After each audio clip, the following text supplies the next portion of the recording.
Ասեմ առաջինը, ուր է գնում Նիկոլ Փաշինյանի նավը, հա? Գնացքը Գնացքը ասում է գնում է, ասեմ, գնում է դեպի ապագա եւ Հայաստանի ապագան այնտեղ է, որտեղ Նիկոլ Փաշինյանի գնալն է։ Ընդ որում ես ասում եմ ոչ են իմաստով, որ ես իր մարդն եմ, էլի, այսպես ասեմ։ Եվ այդ իմաստով քրիստոնյա ժողովրդավարական կուսակցություն եւս գնում է դեպի ապագա։ Իրենք այս սեգմենտը, սա սեգմենտը ուրեմն ռուսական կողմնորոշման սեգմենտն է եւ Հայաստանը ճգնաժամի առաջ կանգնեցրած սեգմենտն է։ Չպետք է մոռանանք, քանի տարի են ուրեմն կառավարել եւ ինչպիսի գանձագողությամբ են զբաղվել։ Ցանկացածի վրա քրեական գործ կա, ղժղժում են մինչև դադարան մտնելը, որ իրենք կույս են, բայց այնտեղ երևի բան է լինում, հետո բարձր որ կուսությունը վաղուց վերցված է եւ իրենք հարկադրված վճարում են։ Ուրեմն այս բանը, այս սեգմենտը ասեմ ձեզ, ուրեմն ինչպես եղել է իրականությունից կտրված, հիմա ավելի շատ է մնում իրականությունից կտրված, որտեվ իրենց պայքարի հիմքը Ռուսաստանի գնացքը վաղուց գնացել է եւ Ռուսաստանը գահավիժում է, ինչի վրա իրենց հույսներ, ինչի վրա եկեղեցու հակապետական այդ վերնախավի հույսներ, բայց ուրիշ բան արդեն, այս բոլորը որ վերադարձել լինելու չեմ հավատում, նախ հեղափոխության, Հայաստանի Հանրապետության իշխանության եւ հայ ժողովրդի են, որոնք որ պահեցին իշխանությունը պատերազմից հետո դաժան պայմաններում 100,000-ավոր հայորդիների կամքն է, որ Հայաստանը պիտի անկախ մնա եւ իրենք են նրանց կարծիքով, նույնիսկ եթե կողոպտիչ չեն, ժողովրդի գիտակցության մեջ մնացել են նախկին եւ հավերժ կողոպտիչներ։ Եւ այսպես, ուրեմն այդ Սերժ Սարգսյանը թույլ չտվեց, որ արյուն թափվի, պարոն Շիրինյան, Մարգարիտ Եսայանն էլ ասում, սա Նիկոլ Փաշինյանի շնորհքը չէր, որ այդպես ինքը կարողացավ։ Հեղափոխության ժամանակ ես կարող եմ ասել, որ այդ ժամանակ հեղափոխություն ովքեր որ ղեկավարում էին նրանց շնորհքներ, որ արյուն չի թափվել, թե չէ ոչ Սերժ Սարգսյանի, իրենք գիտեք, որ տրանսֆորմացվելու կարևորագույն հատկություն ունեն եւ մշտապես ասում են քաղաքական ցողաբուժություն, ուրեմն դեմք պահելու համար։ Ուրեմն եթե բանի է, ես հիշեցնեմ Նիկոլ Փաշինյանի հայտարարություններ, որ այդ օրերին ես ընդհանրապես չեմ ճանաչել, ոչ իմ միջավայրի մարդ է եղել, ոչ ես հարաբերվել եմ այդ շրջանում եւ ոչ էլ հետաքրքիր են եղել, ով են ինչ են եղել, բայց են նրանք ովքեր հեղափոխություն արեցին, միշտ ասում են, որ սա թավշյա հեղափոխություն էր եւ ժողովուրդը արյուն էր ուզում, դուք հիշեք, ինչու թավշյա, թավիշը մի քիչ ծաղրի առարկայի վերածվեց, բայց նա ասում էր չի լինելու ուրիշ բան այդ իմաստով եւ երկրորդը մի րոպե համբերեք ասեմ եւ երկրորդ մասը որն էր որ այս շարժման մեջ աշխարհակական տար չկա ես ենթադրում եմ որ երկու մասն էլ անգերց է իրենք աշխարհակաղակական այսինքն Ռուսաստանի ազդեցության գոտին փոխելու եւ այլն խնդիր իրենց արժեվ չէին դրել այսինքն միայն Սերժ Սարգսյանին հեռացնել այո գողապետ Սերժի հարցը չի գողապետությունը նրանց ովքեր գանձագողությամբ եւ դուք հիշեք որ եթե 5 տարի ցկվել ես վստահ եմ որ Սերժ Սարգսյանի մյուսներին ժողովուրդը կարող էր փողոցում հաշվետարի ենթարկել այդպես չի որ բայց ժամանակը հարմար էր երևի թե ինքն էլ որպես քաղաքական վերնախավը Հայաստանի զավեշտ է բառը ասելը վերևում գտնվողները լավ ջոգեցին բահը իրենց հասկանալի լեզվով եմ ասում եւ պլստացին կողքի կանգնեցին տեսնելով ժողովրդական ահագնացող շարժում ընդ որում ես հիշեցնեմ որ այդ ժողովուրդը այդ շարժումը ժողովրդականի վերածվեց Նիկոլ Փաշինյանի եւ խմբի լամպերի գործարանի դիմաց քանակերի բնակչության հետ հանդիման օրը երբ հայ կանայք ամեն դուք կադրերը նայեք շատ ուշադիր, ուրեմն այդ ճանապարհ չեղած դեղերից հայ կանայք հատկապես ինչպես էին վազում հանդիպելու համար այդ օրվանից ժողովրդի ես նույնիսկ ստատուս այդ օրն եմ գրել որ սա ժողովրդական հեղափոխություն է իր տեսակով եւ այլն հիմա ասենք առաջ ինչ է կատարվում հիմա հեղափոխության ղեկավարների վերիպումն ասեմ բայց իմ շփումների արդյունքով էլ մի բան ասեմ իրենց ցանկությունը արյունահեղություն չլինելու բերեց որոշակի մեղմության քաղաքականության մեջ, որի հետ Թավիշի ավելընդ գծվորի ես այդ համաձայն չեք, եթե դուք իմ հազարավոր ստատուսներ եմ գրել, հարցազրույցներ, Թավիշ բառը երբեք չեմ օգտագործել, եթե խոսքը իրենց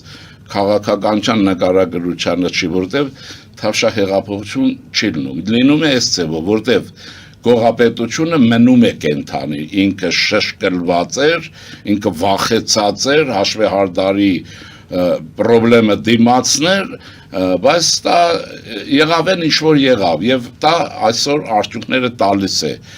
ուրեմն այդ իմաստով։ Իհարկե հասկանալի է, որ որպես մենք մոնոազգ, մի ազգ եւ այլն, բարձր որ հեղափոխությունից, արյունահեղությունից մարդիկ խուսափում էին եւ պատասխանատվություն իրենց վրա էր լինելու, ովքեր անում էին, չմտան այդ պատասխանը, ես չեմ ասում անեին, ես ասում եմ ինչ եղավ։ Եվ այստեղ սրանք հիշեք մի տարի շշմած էին,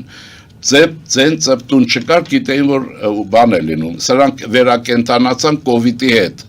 եւ Մոսկվայից իմպուլսներ ստանալ։ Արդյունքում մնացած արմի ես այլ այդ մասին չեմ ասում։ Հիմա ինչ կարող է լինել, ինչ է լինում։ Ակնհայտ է, որ ռեսուրսները սպառվում են։ Ռեսուրսները հիշեցեք, մարդկային թե ֆինանսական։ Չէ, ազգային, ներքին քաղաքական, էլ Գալստանյան, էլ Փրկության շարժում, էլ Վազգեն Մանուկյան, պիկին հասան, նույնիսկ որ ոսկեպար եւ այլն ինչ որ անում էին, հետո մեր բաներ երեխաները մի լավ բառ են օգտագործում, ես այդ բառով եմ ասել, ասում են գնդակը թսկեց, ամեն մի շարժում թսկում էր հաջորդ օրը, որ հիմա սրանք կոնսոլիդացվել են եւ վերջին մարտի են նետվում,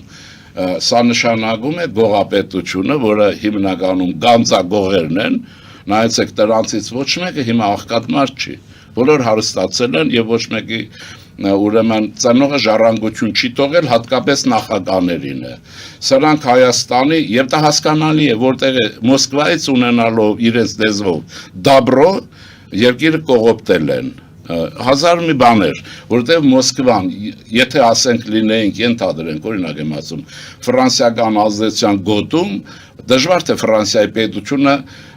հասարակության այն ապերո հատվածին իշխանության բերեր, որտեղ իր հաշիվներն ուրիշ են, տեսնում ենք աշխարհում, օրինակ այդ անգլիական տիրապետության շրջանը նայեք եւ ֆրանսիական գաղութները, բոլորը ծաղկուն պետություններ են դարձել, իրենք գնացել են, այն ժամանակին չեն արել, ծաղկուն պետություններ են, եւ որ դրա օրինակ անգլիականը պատկերացրեք, Հնդկաստան եւ այլն դարել են ինչ, էլի մետրոպոլիայի հետ ունեն շատ ջերմ հարաբերություններ։ Ռուսաստանն այդպիսի չի, հասարակության տագանքը հանում է ընդերքից, ինչու որտեղ ինքը չի զարգանում, որ ուզենա դուք էլ քաղաքակրթվեք, զարգանաք։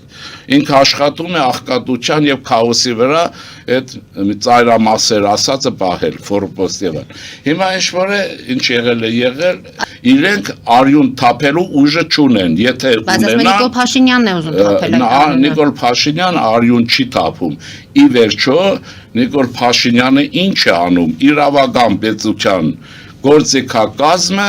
սկսեց օգտագործել հեղափոխության պաշտպանության, պետության պաշտպանության համար։ Եթե իրավակարգի հաստատումը արյունահեղությունն է, դա արյունահեղությունն է։ Եթե իրավակարգի հաստատումը իրավունքի պահանջն է, ժողովրդի մուրճը, հիշեք, Թավիշը ժողովրդի պահանջն է, բայց դա այդ ժողովրդին էլ չի, օբյեկտիվ իրականությունը կանգնեցրեց մի վիճակի առաջ, երբ եռացող գողապետություն բարագլուխների հարցերը, որոնք քրեական պատասխանատվության հարց ունեն, լուծվում է դրանցից ոչ մեկը անմեղ չի, չէ, Վարդանիկին ասենք ինչ կոչեր էր անում, Աջափ Սանդալյանին ասենք ինչ կոչեր էր անում, այդ տղային ասենք դե լուսան բաները կա, ինչպես է Մասիսում, ծեծում, ջարդում։ Ես մի ուրիշ բան էլ ասեմ, որ ասեցեք հիշեցի հանդարտ։ Ես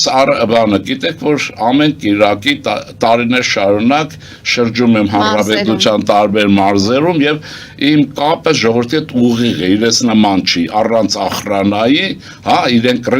առաջարկում եմ Սերժ եւ այլն, մի հատ առանց ախրանայի 5 րոպե հյուսիսային պողոտան քայլեն, գելնեն, իրենց տների շուրջ քայլեն, առանց ախրանայի,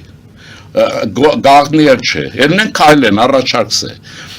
Ուրեմն եւ ես առաջ մի տեղը, որ ինձ հետ եղել է մի խնդրեմ, որ միլիցիան ինձ հետապնդի, շշնելու բան է, այսինքն կա այդ այն որ կապած քայլում են էլի մեկ ձեր անվտանգության համար իմ անվտանգության համար Մասիսի ես ոստիկանին կաչեցի, ասա տղա, ես դու ես ինչ ես ասում, ինչն է հարցը, մենք դե իմը բաց բան է, զրույց է եւ այլն, մեկ էլ քրտմնջած գնացերու նորից է մյուս է եկավ, հետներս քայլում են, ես այդ օրը կարծեմ եթերել եմ տվել, ասել եմ սա մնում է, լավ չեմ հիշում, բայց Մասիսը մնում է հակահեղափոխության ոչ, նախկին ձևով ոչ միտեղ չեմ տեսել, որ ոստիկանները հետ էլ ենք շփվում, որ գա հետևի են ինչ-որ ծերի ժամանակ հետևում էին, ինքը ինչից է խոսում, դատարանների որոշումներից, այդ դատարանները մաքուր լինեին, վաղուց նստել էիք, վաղուց, այստեղ էլ էր քրեական պատասխանատվության ենթարկվել, հիմա հարցը էսպես է, եթե նույնիսկ կա որ անմեղ են, մենք մեր դատարաններին եւ դատավորներին պետք է առաջարկենք, որ իրականացնեն արդարադատություն, ինչ եք վախենում, ինչ է պատահել։